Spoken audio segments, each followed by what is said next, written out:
करीब 11 दिन तक इजराइल और फिलिस्तीन के बीच संघर्ष को लेकर आसमान में उठते धुएं के गुबार आखिरकार थम ही गए।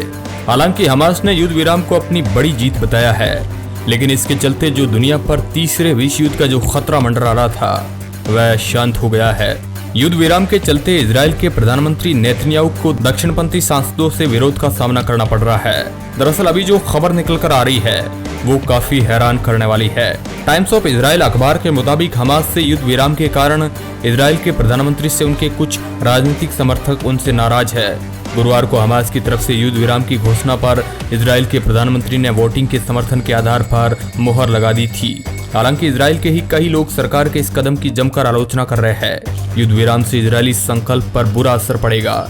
इस युद्ध विराम से हमास का हौसला और बुलंद होगा और इजराइल ने ये युद्ध विराम करके हमास को और ज्यादा मजबूत कर दिया है और बिना किसी प्रतिबंध के युद्ध विराम को स्वीकार कर लेना इजराइल के लिए कोई समझदारी वाला काम नहीं है और इससे इजरायली हितों को नुकसान पहुंचने वाला है।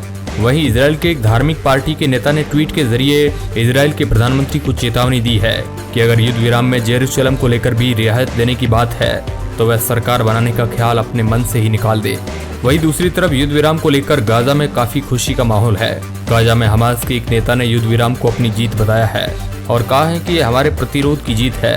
हालांकि जितना टेंशन फिलिस्तीन को नहीं हो रहा था युद्ध में, उससे ज्यादा पाकिस्तान और तुर्की को हो रहा था, जो लगातार ये मुद्दा उठा रहे थे कि सभी इस्लामिक देश एकजुट होकर इजराइल को सबक सिखाना चाहिए। हालांकि सऊदी अरब भी लगातार फिलिस्तीन पर हो रहे इजरायली हमले को गलत बता रहे हैं और इसे अंतर्राष्ट्रीय कानून का उल्लंघन भी बताया है।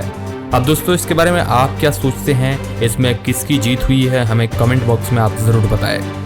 धन्यवाद।